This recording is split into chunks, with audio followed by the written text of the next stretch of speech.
Hi, everyone. Good afternoon.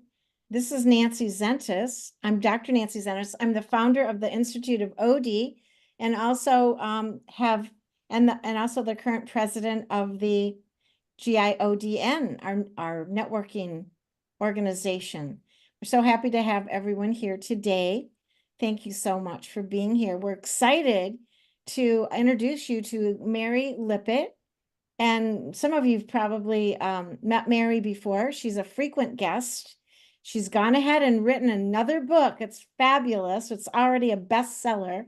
And you can also, she'll tell you how you can access it. It's on Amazon. Amazon. So Mary, as you well know, is a pioneer in the field of organization development. She grew up with her dad and her uncle, Gordan and Ron Lippit, going to the camp in Bethel, Maine for NTL. And then from there, her career grew. She's held very prestigious positions in organization development, and also she was a consultant for many years. Mary's written several books.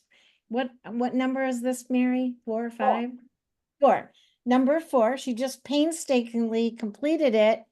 Was so happy about that. And it's called Leadersheep, Saving the Herd. So we're really excited to have Mary here today to tell you more about her book and share some of the concepts. Hopefully you'll be able to use it in your practice as well. So Mary. Oh, thank you so very much, Nancy. It's good to be with you again. What I'd like to do is to start off and just describe why I decided to write the book. Then we're going to take a look at a little bit at the fable, but mostly about the takeaways about what we can do to make change more successful. So I would like to remind you that the failure rate of change is pretty high. Some people say it's 70%, and I think at one point in time it really was. Harvard has just done a new study which says it's 50%. So whether it's 50% or 70%, it's a large waste of resources. And we really need to do something to improve our ability to make change successful. So I'm just going to ask you, just for fun, nobody will be seeing you, but I'd like you to see if you could just cross your arms in front of you and look at and see which arm is on top. And then try to reverse it and make the other arm on top. I'm not sure I did it, but I'll tell you, it's very hard to shift a natural habitual pattern. And so that's one of the reasons change is so difficult to accomplish. It's just basically harder to do than ever before. And actually, there's another factor, not just our habit and our familiarity with something, but the trust in organizations has fallen. So people are more skeptical when they hear about a new idea. And I also will tell you, it just takes longer than what most people expect. So let me just change and ask you the question, why do you think change fails? And if you could answer by putting a note in the chat box, we'll try to see what our experiences have been. Because my experience is that change is more often a disappointment than it is a stellar success. I actually had a client that told me, I'm on the B team. And that's why I said, what's the B team? I'd be here when it starts, I'd be here when it ends. It usually lasts 6 months, but I'll be here if everybody else gets here. So this whole question about getting people on board is becoming more significant, but it's also an issue for leaders to actually start to understand that they have a new role and they have to fulfill that role. So if you had some experience, either as a person within a change environment or a person leading change, let's find out if we have some common experiences about why change fails. Let me just check and see if there have been any thoughts entered into the chat box. Yeah, Mary, we had a communication. Stacy said lack of communication. Karen said not enough communication. Pauline said humans are wired for consistency. Joe Ellen said leaders do not communicate the why behind the change. I have to know why. And then Karen said change fails at times based on how the change is introduced. Lack of transparency, not giving enough time for the change to take effect. And then Lizette also mentioned lack of clear communication and not involving employees from the start. Yeah. Well, I think that's a great list. I might add to it an inability to do the job. I mean, what happens if I'm going to be asked, like something crazy, to juggle right now? I would reject the idea because I have no idea how to do it. So there's a whole component around skills that we have to consider. And also we have to consider whether the adequate resources were provided. I mean, there have been times when I've gotten a client and they get very excited about doing something, but they don't have the money, the staff, the facilities, the IT support. And so there's a lot more. I think communication covers it all, but because it covers it all, I think we have to dive a little bit deeper and get into some more specifics about how do we actually improve the communication. And I think you're going to be a little surprised at my answer and how we do that. But first, I want to share with you a comment that I need to share with leaders frequently, because many leaders really think that their vision is going to be their job. And after they have this insight, they tend to hand it off. They just delegate it to others. So it's really interesting for people who are change leaders to understand that they have to provide more than a vision. They have to get into and stay involved throughout the change process, because change is more complex. And when it's more complex, there's more confusion. And when there's more confusion, there's more conflict. And the change leader is necessary to help resolve some of that. So I would like just to suggest that there's a lot more involved than most change leaders are aware of. And so I put together a summary of what I think are some of the most key aspects of a change process. And so I'm saying that if you have the right vision and you have the talented staff and you have the desire that people want to do it, and then you give them the resources and they don't, by the way, get taken away later, they stay with the project, and you have the action plan, then you're going to have a successful change effort. But one of the things you could do in terms of knowing whether you've really got those all in place is to make sure that you check with the culture and the people to see if they really understand the entire process. And sometimes what I have found is that leaders look at these 5 factors and say, oh yeah, we got those, when they haven't checked, when they haven't investigated, when they haven't provided the details. You know, some vision is what I would call strategic, and that's great. But most people don't understand how are we going to actually implement a strategic vision. So we really need to ask answer all the questions, the who, the what, the where, the when, the how much, all those questions. We can't rely on inspiration to make change happen. So if vision is not clear to people, now it may be clear to the person speaking and giving it, but that doesn't mean that it's clear to everyone. I once had a client whose vision was to empower, free, and serve. And everybody loved it. Nobody knew what it meant. They felt that they were going to be empowered to do their job, they're going to be freed from micromanagement, and they're going to be able to serve the customer. All wonderful outcomes. But that wasn't what the leader had in mind. What the leader had in mind was providing some inspirational, energetic motivation. And I'm going to be sure that I'm trying to separate motivation from other kinds of acceptances.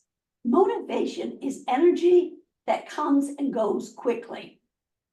It does not last. I mean, after a football game, everybody's yelling in the stands. 4 hours later, they're on something else. So this reliance on vision and motivation just isn't proving true. So when the vision isn't clear, what you'll see in an organization is a great deal of confusion. What are we doing? Who's doing it?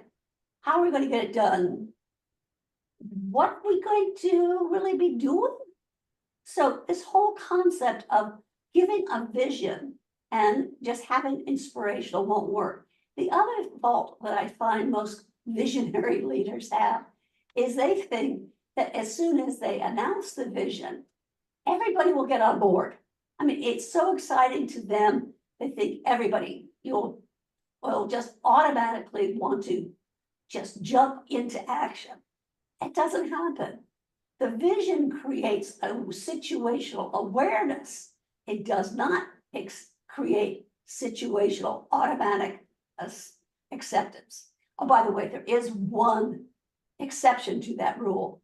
If my leader offers me a salary increase, I can pretty well say yes to that very quickly. But even a salary increase, some people will say, well, what do I have to do for it? They need more. So we have to be clear about what the vision is and have it planned out, not just the launch, the whole change process. So when people understand the vision, the next question is, do we have the skill set? Do we have the talent? Do we have the staff? Do I really know how to do it? And if you're trying to make me do something like juggle or do a high jump or run a marathon, I'm not going to support the idea. Why? Because I know I can't do it. So part of the vision setting is making sure that you have the capabilities, either that you have them in-house or that you can obtain them. But not only understanding what the skills are, but also the correct level of skill mastery. Is it a basic level? Is it a highly proficient level? Or is it expertise level? And let me use driving a car as an example. If I just got my license, I know basically how to drive a car, but I'm not very confident. I really don't want to do anything too fancy. With time, I become proficient. I know how to emerge on a ramp. I know how to go around in a circular section, but I still can't be the expert. I'm not going to join the Indy 500. I'm not going to get and try to drive an 18-wheel truck. So it's not just what are the skills that we need, but what level do we need them? So let's assume that people have a vision. We're looking at the third line now. So pardon me, the fourth line. And they have the capabilities. The next question is really critical because it is the incentives. And what we have to understand is that the tangible incentives, more money, better benefit package, new facilities, new equipment, those are not lasting either. If you've ever gotten a pay increase, you were very excited. You say, I earned it, but they also gave it to me.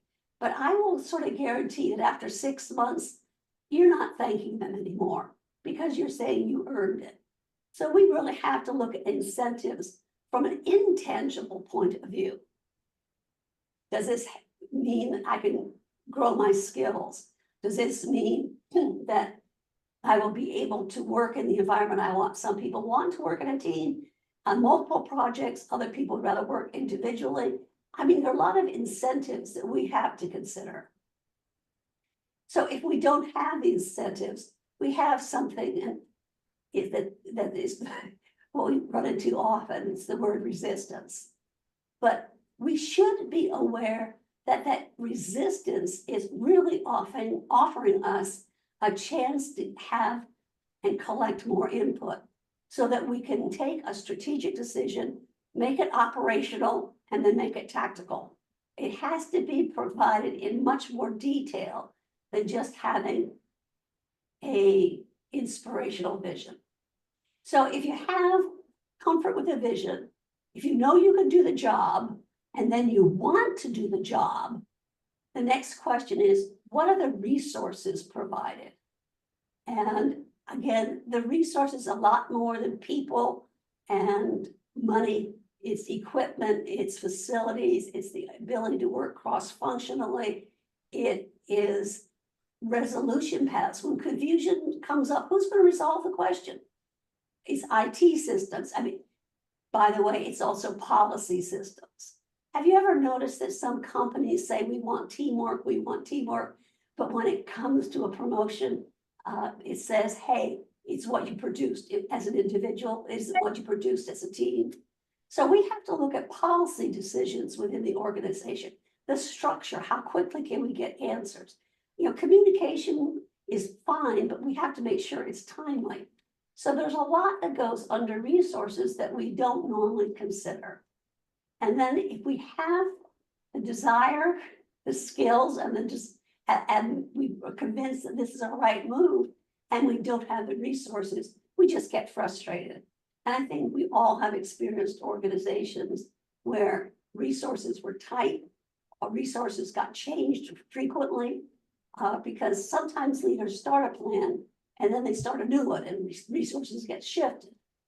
So if you have the desire to do the vision, you know how to do it, you want to do it, you have the resources, you still need to have a very detailed action plan. Not just the milestones, but who's monitoring? What are they monitoring for? What are the levels of achievement? What is the critical path?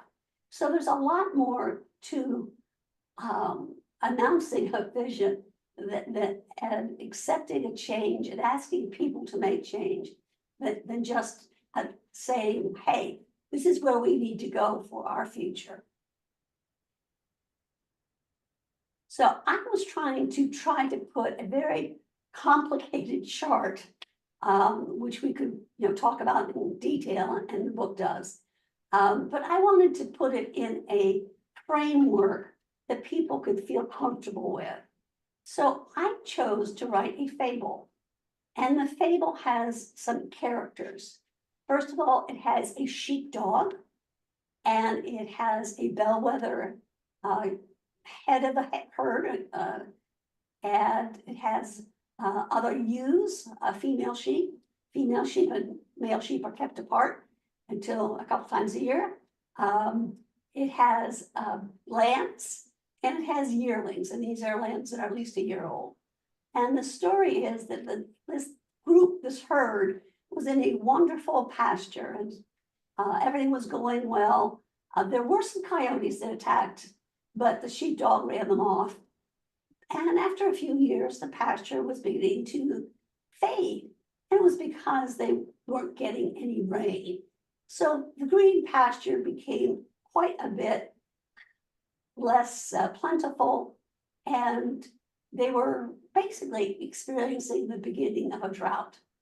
But they noticed the change, but their action was, hey, we don't have to do anything. The rain will come. Just keep with the status quo. The rain will come. Well, in reality, the rain didn't come. So not only were they spending more time grazing, not only were they spending more time eating the grass, they started eating the roots. So even if the rain did come, the pasture could never be restored. So the sheepdog decided that they couldn't wait for the rain. The herd was getting weaker, and the sheepdog found a new pasture, luscious, water supply, wonderful. The only catch was that the whole herd had to swim across a river to get there. So when the sheepdog announced, I got a great pasture, there are no predators, everything is lovely, you're going to enjoy it, we just have to swim across a river. I don't think that it would surprise you to learn that there was a lot of hesitation and rejection and balking and denial. They just didn't want to change. So the story, the fable talks about how the sheepdog and the bellwether sheep work together to get them across the river. So that's the basic outline of the fable, and they do make it, but they have to deal with when convincing the other members of the herd. They found out that there are 3 fears that were holding them back. One fear revolved around the wisdom of the goal itself. Was it the right move? Was it wise? Would the new pasture have more predators? How long could the new pasture keep them healthy and happy? So there was a question around the goal. Then there was a question around the implementation process. They couldn't swim that far. Sheep can swim a little bit. They don't like to. They much prefer the land to the water. But swimming a long distance scared them. They didn't know they had the skill. They didn't know they had the stamina. And they were very much worried that their lambs would drown. And then another group of the herd said, hey, I don't like this change. It will lead to a lot of other horrible things going in the future, probably. We probably will lose our traditions, our culture, and we will just be in a worse off position. We better stay here and keep what we've done all over these years. So it's really interesting to me to see how these 3 fears have driven most of the resistance. Now, when you ask, why don't you want to do this? They give you a lot of straw answers, superficial ones. They don't get into the deeper reasons for their reluctance. So I would just like to suggest to you that when we talk about communication, what we really need to be talking about is how to extract one of these 3 fears or multiple ones of them, the more significant, the priority fears that people have. And that has to be through the communication of listening. Instead of talking, which is what we normally think about when we communicate, we have to listen. We have to not debate. We certainly cannot sell the change to somebody. People will listen to a sales pitch, but it doesn't always retain it or agree with it. So my question to you is, what kind of question? I mean, I know they're going to be open-ended, but what kind of actual questions can you ask of an organization to find out whether they believe in the goal, whether they believe in the process, or whether they are just concerned that one change will start the slippery slope? So what kind of questions can you ask and try to surface this information? If you have a question, would you please put it in the chat box? Because I think listening is the key part of communication that has been missing, because it means I can't debate with you. I can't fact check you. I can't argue with you. I can't pull formal power. I can't use peer pressure. I have to listen to you and then try to address your concerns, but not right away. We'll talk about that, but let's see what kind of questions you could ask to get down to the basics of concerns about the goal, the outcome, and the ramifications. Do we have any suggestions yet? I know it's quick time, but I figure some people are used to be asking these questions. Not quite, okay. Pauline said, what makes you uncomfortable about this? Okay. What? That could be reworded to be what would make you more comfortable. You Okay. want to make sure that the word uncomfortable might be seen by some as having to defend themselves. So we want to make sure that they're not defending, they're thinking creatively and they're surfacing their real concerns. Any other thoughts?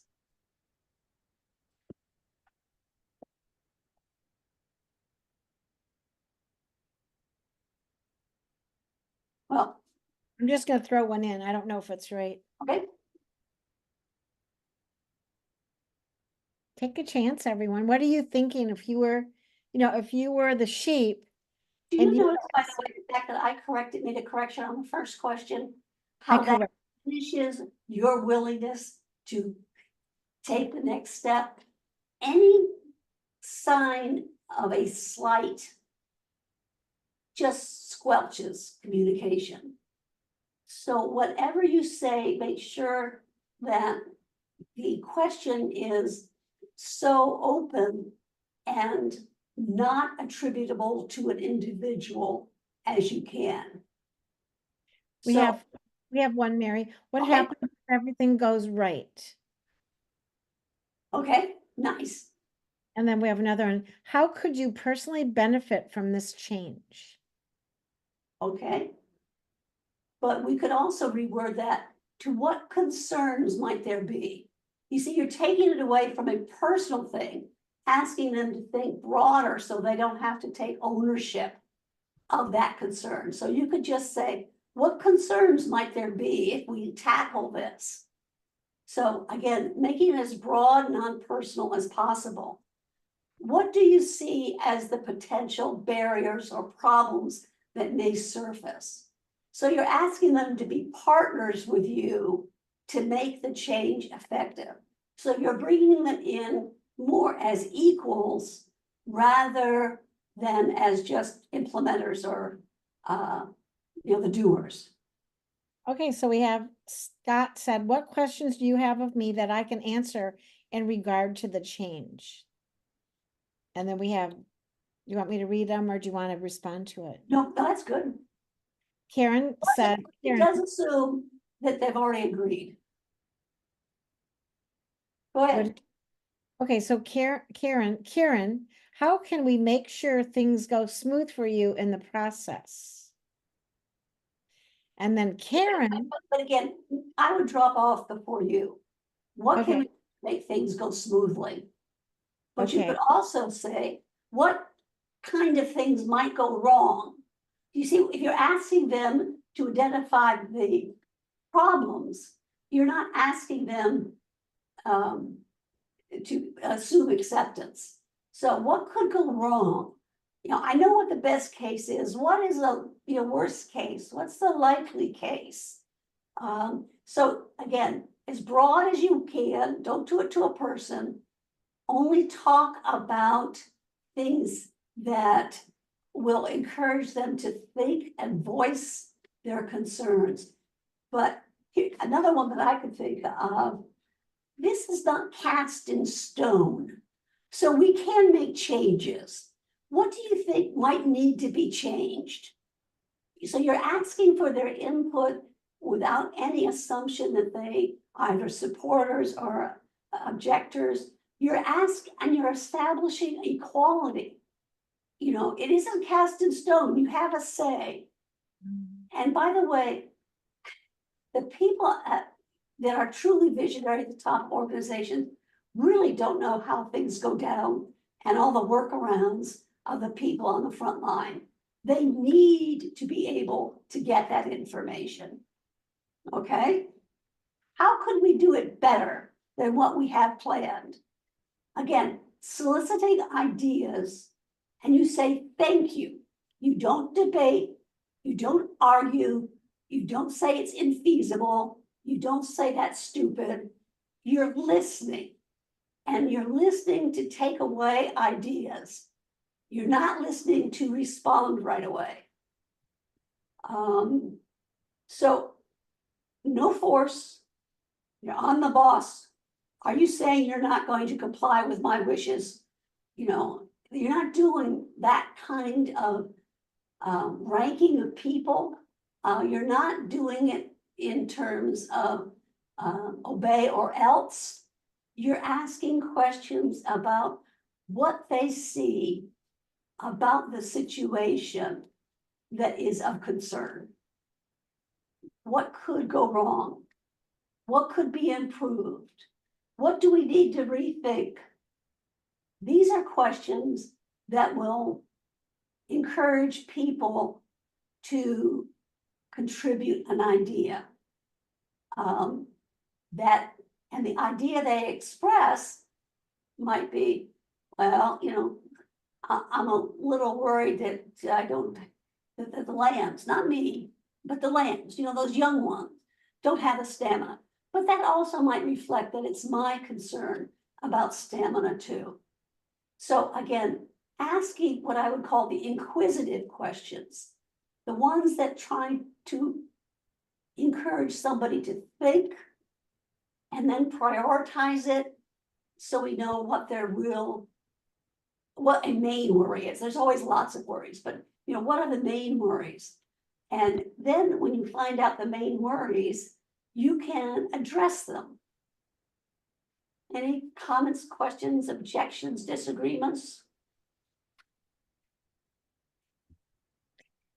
Karen had quite a few questions. I wanted to mention a couple of them. Okay. She said, well, she's got a lot. So she said, who will be monitoring the change process? What metrics will be used to measure the change? And what improvements should we expect to see from the change? Yeah, great questions. But I would save them more for the stage after influencing and incentives, because we have to get their acceptance or their open-mindedness first. I don't know, I guess maybe I'm stubborn, but sometimes people tell me to do something and I just sit there and say, I don't want to do that. And so at this stage, we're looking for the acceptance of the idea of the plan. Under resources and action planning, we're going to take a look at all those questions. But we're trying to make sure everyone's on board, everyone's engaged. And it's not through motivation that evaporates. This is a level of acceptance. This is the right thing to do. We've got to do this. I want all of my people in the change to have that kind of mindset. Yes, I know it'll never be 100%, but we could get a whole lot more acceptance, and then peer pressure can work and other things can work. But at this stage, we're just trying to make sure we have everyone on board with incentives. And the next stage under incentives, after you get the answers to those questions, then we have to do something with them. And I'm going to ask you a really easy question, I think. What are brakes for on a bicycle, for a car, motorcycle? What are brakes for?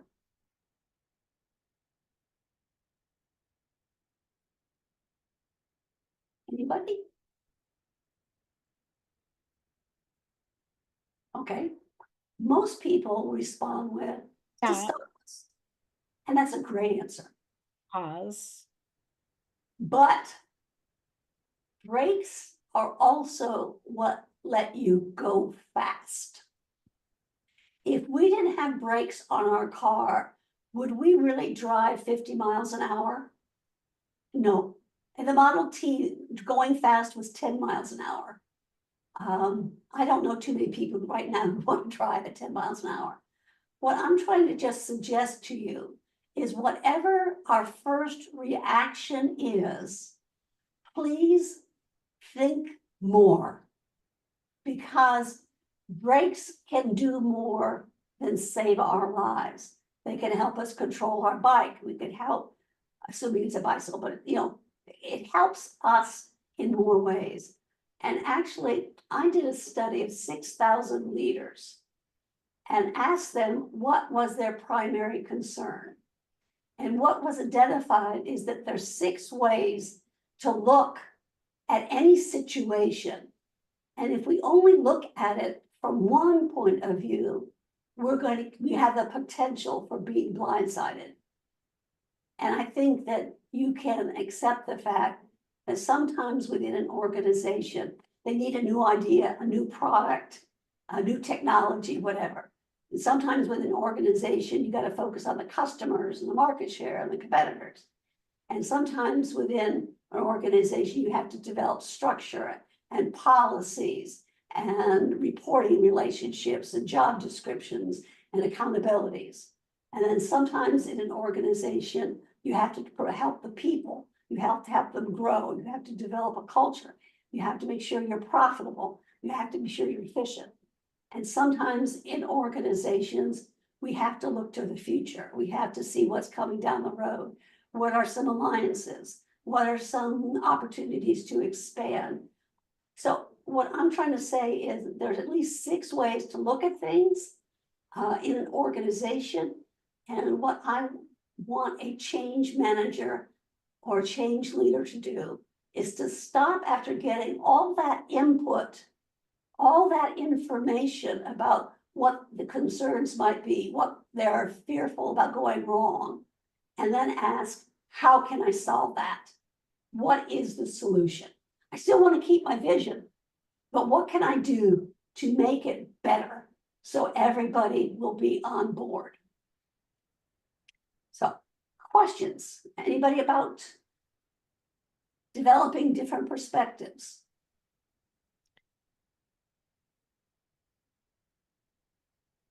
And one of the recent examples that we had was with COVID. I don't think anybody was concerned about standing 6 feet away or wearing masks or getting inoculations or having people work from home. All of that was off the table for most of people in organizations. But when the situation changes, then we have to change. And we saw people move very quickly into that mindset of protecting people, protecting our teams, protecting our ability to work. And that's what happens. And unfortunately, it's happening with greater frequency. I happen to live in Tampa, Florida, and we had a hurricane a couple of weeks ago, but we had a bigger one last week. And issues like, how do I get drinking water? How do I get gas? I had people emailing saying, I have no gas for my car, so I can't leave my house. Will someone bring me food? I mean, most people every day in the Tampa area are not on the brink of having absolutely nothing to eat. The complexity of our world, our organizations, our technology, everything is making us have to shift much more quickly than we did in the past. And what we have to do is develop the ability to shift, but not to shift so far that we damage another area of our organization. Forbes, in conjunction with McKinsey and the Boston Consulting Group, just did a study of organizational lifespan or longitudinal life. What they found out was that in 1958, these are Fortune, big companies. Actually, it was a Standard & Poor's listing of companies. They lasted 61 years in 1958. So if you got with a company, you could, stay with it. In 2022, it had dropped to 10 years. And for small businesses, the average lifespan is 8 years. Have you noticed that people switch companies more than ever? Because the lifespan is not as clear. My grandfather worked for a company for 60 years and had the gold watch, the retirement party, everything that you would expect with a long service to an organization. I doubt whether people, the majority of people will stay with companies for 30, 20, 30 years. We're moving, we're adjusting, things are changing so fast that we really need to make sure that we understand those 6 mindsets to make sure that we don't go overboard in one area and pay the price in the other. I would also mention to you that 3 of those mindsets want rapid change, and they are focusing more externally than internally. The other 3 mindsets want only very carefully managed change, and they are focusing more internally. So you can see how people within an organization could have some different opinions about what's good. And those 6 mindsets help balance things out. You know, we do have examples of, you know, products that were launched that didn't, you know, succeed. Google Glasses. I mean, I'm not wearing a pair, and I'm not sure that you are either. So this whole ability to balance by people's different insights, their different mindsets, becomes more and more important. I'd like to hear from you if you have ever noticed that when you were given one piece of information, that you also saw it from a different point of view. Does anyone have an example of being able to switch from one perspective mindset to another perspective?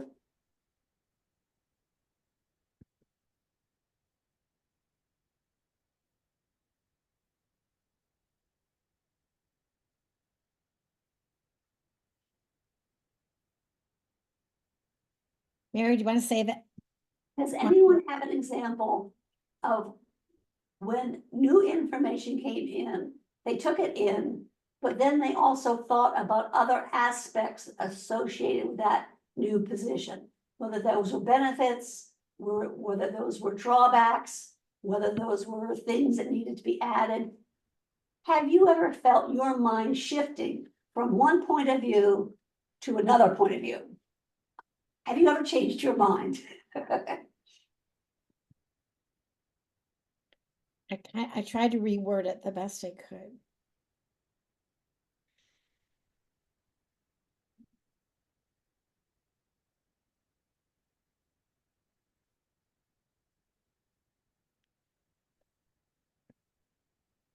But I know that we all have, we might not just be able to come up with the example. Karen said yes, when she was modifying a new standard operating procedure. It's a sign that it's not easy because you have a fixed mindset. Most of us have fixed mindsets based on our personal belief systems. And it takes a strong opinion or perspective to probably change that mindset. I was just thinking about that about myself. Yeah, and new data. I think, you know, that also helps me. Yeah. Some people are unaware of something, and then they hear some new data and they realize, oh, I hadn't thought about that. And that ability to think about it differently is what we need to do, but it takes time. When you give me an idea, I frankly probably will first agree with you, but then I can walk away and say, wait a minute, well, how will that impact this? Who will really do that? Their schedule's so full. I actually had a client that wanted to introduce a new accounting change, and he wanted to introduce it in December. December is one of the biggest, hairiest, challenging months for accounting departments, December, January, when they have to get all the reports ready. So if you wanted to introduce a change, the change might be a great idea, but you know, the implementation process of December just doesn't work.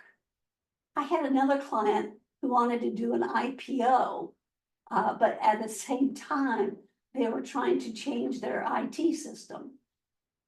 It's really important if you have a vision and you want it to implement it, you have to do one thing at a time.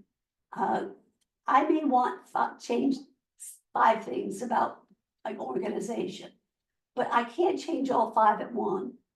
What is the first thing that I should be tackling? There was a head of an aluminum company that had lots to improve. They had horrible profits, they had retention problems, they had quality problems, they had a lot of problems.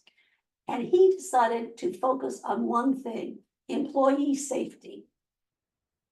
And he created response time, calculating and posting response times, accident rates.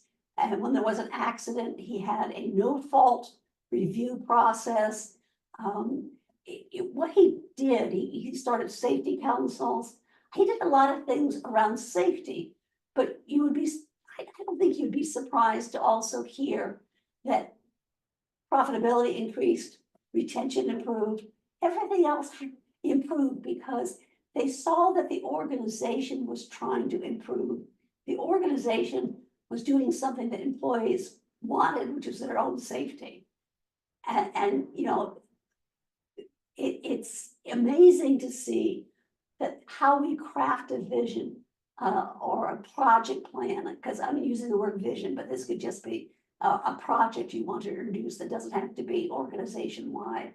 But it is so complex, we need the system to implement change. We need to have people engaged to make it happen. There's a wonderful story about another CEO who was thinking about purchasing another company. And he was having the final meeting with his vice presidents and his decision makers. And he says, okay, we've got a go, no-go situation. I want to know if everyone is on board. And he went around the room, yes, sir, yes, sir, yes, sir, yes, sir. And he says, what are the problems that we will be facing? And there was silence. Nobody knew of a drawback, a barrier, a difficulty, a challenge. And it was really interesting. The CEO's response was, we're not doing it. If we don't know what the problems can be, we aren't ready. And if you know what the success rate of mergers is, you know it's dismal.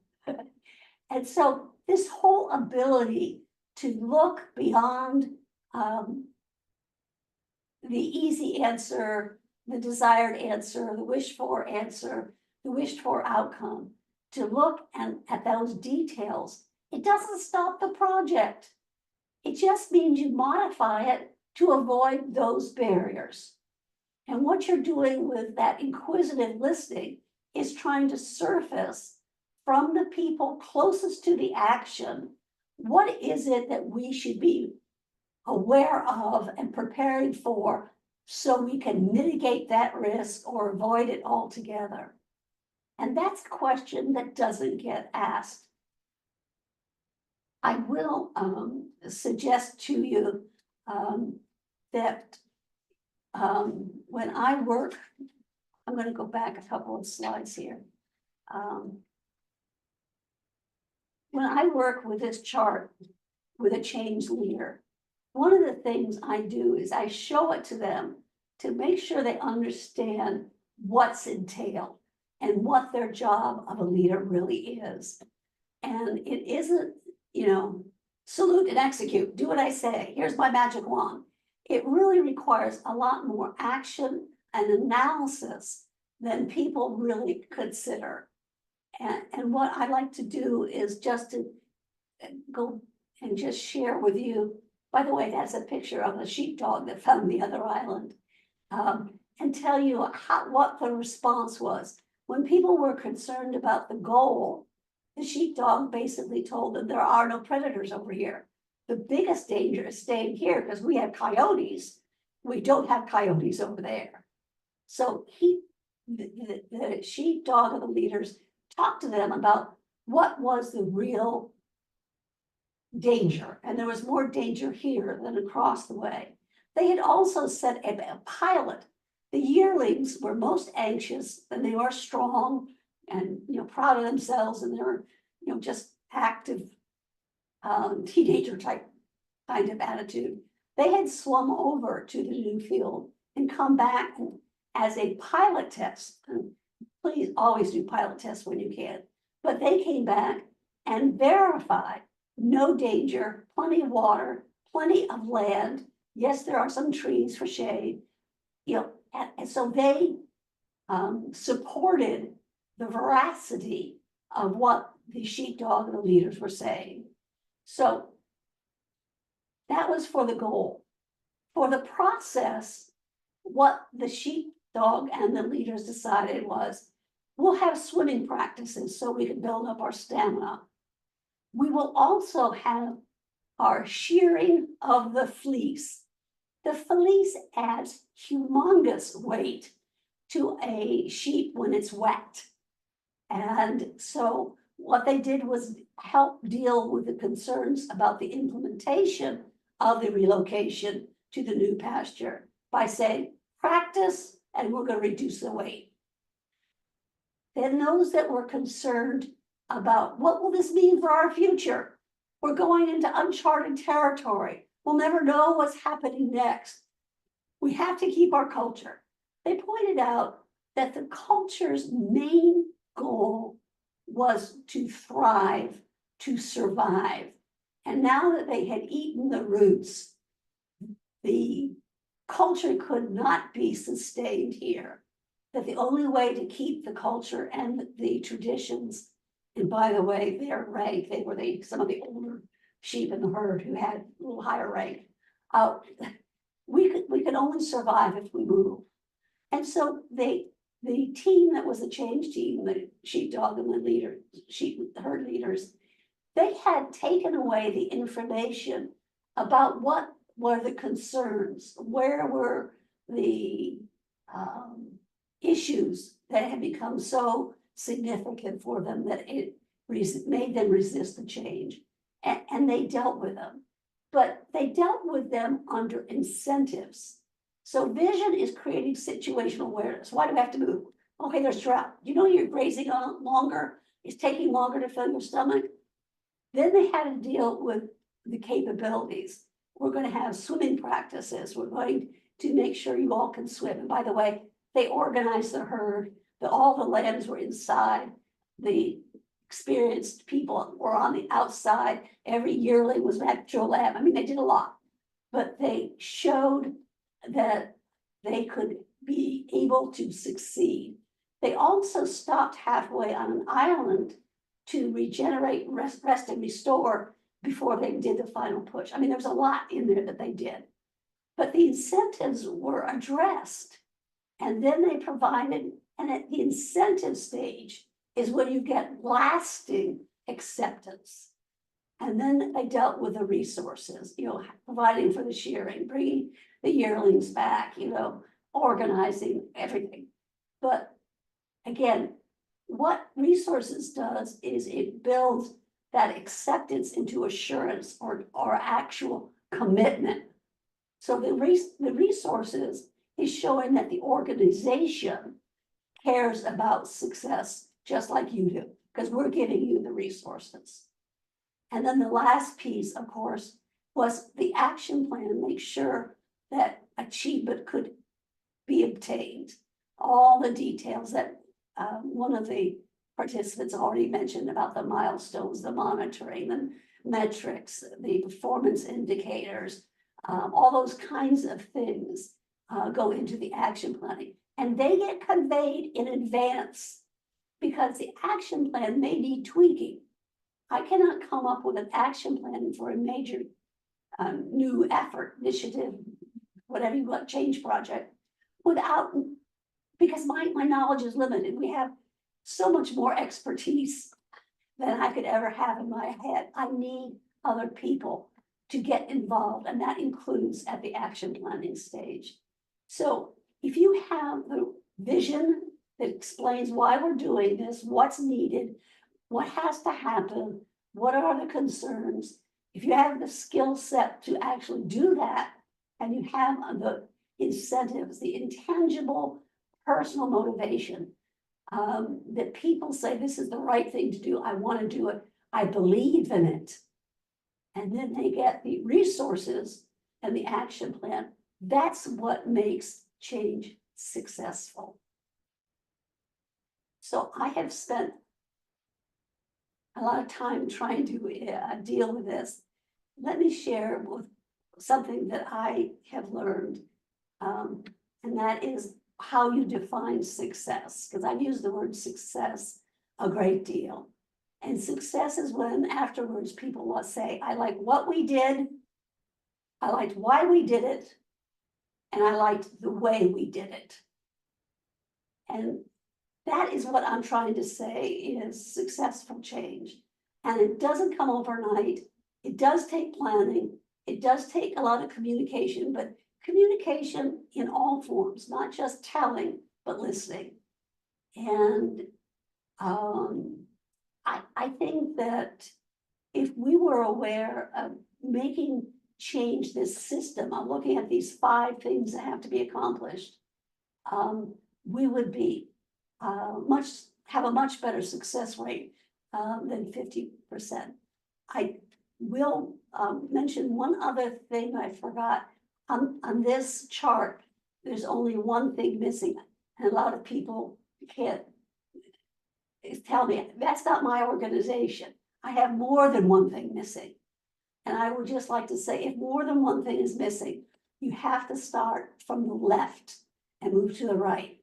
But you also have to be willing to understand that sometimes you have to move back because things change or a new piece of information is. So maybe I accepted the vision, but then I had questions, so I have to go back to the vision. Always move from the left to the right. And at that, what I would like to thank you for the opportunity to speak with you today. I thank you for your input. I'm sorry I didn't give you more time, but we've got a few minutes now. The book, if you're interested, is in paperback and on a Kindle on a firm called Amazon, Barnes and Noble. I think there are 40 different distribution points. We have a website, Leadersheep book. I just see if there are any questions that anybody would like to ask or share an experience that they had where they had a successful change or they turned a change around. So questions, open to almost anything. Thank you, Mary. We're getting a lot of thank yous and appreciation, heartfelt thanks. I will never look at sheep the same way again. No, I love the parable. It's really amazing. I will like to mention one other thing. My last name is Lippit, and it's from Wales, and it means the sheep's gate. Wow, that's amazing. It's a lower gate that horses can get over, but sheep can't. Right. Mary, so if anyone has questions for Mary, feel free to unmute. Just come on, say hi and ask your questions. So I did mention I've been chatting with people. I just used the chat as a vehicle, but I said that people are already using Mary's book as a resource for leadership development in a variety of, I guess it was a nonprofit, right? And a religious group. So And it was UK's national health system.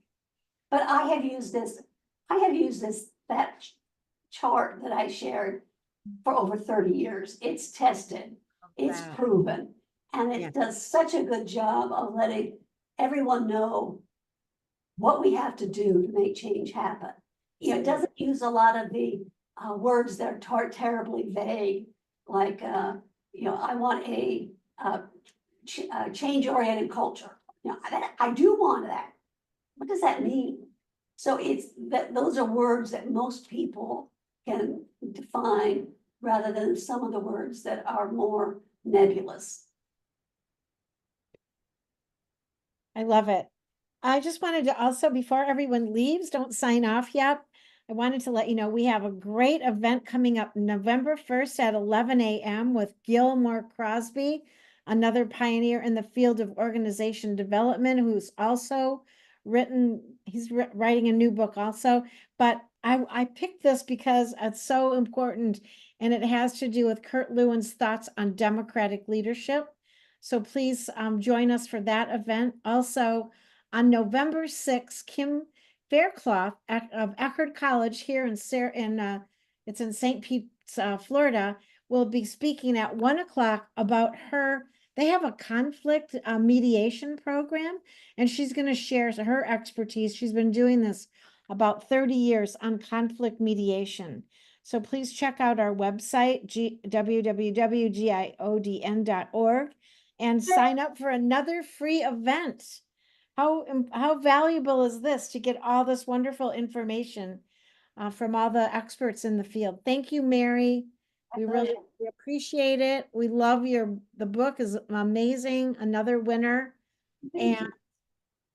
yeah, and I'm so happy that you were able to join us today, even though you went through a hurricane and we all survived on this side of the state. I don't know if you all knew that, but we were hit pretty hard, but we were spared.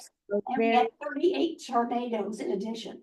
oh my, it was just really incredibly terrible. But anyway, thanks everybody. We'll stay on. If you do, you get CPD credits for attending. I think we have HRCI credits. So you can get 1 credit. You can just text us, Karen, and we'll share we'll share the information with you. Any other thoughts or comments or questions before you all leave? We had a great group today. All right, this will be available on our YouTube channel. So if you would like to listen to the recording, please, or share it with somebody else, please feel free to do that. And don't forget to copy the chat. Thank you, Mary.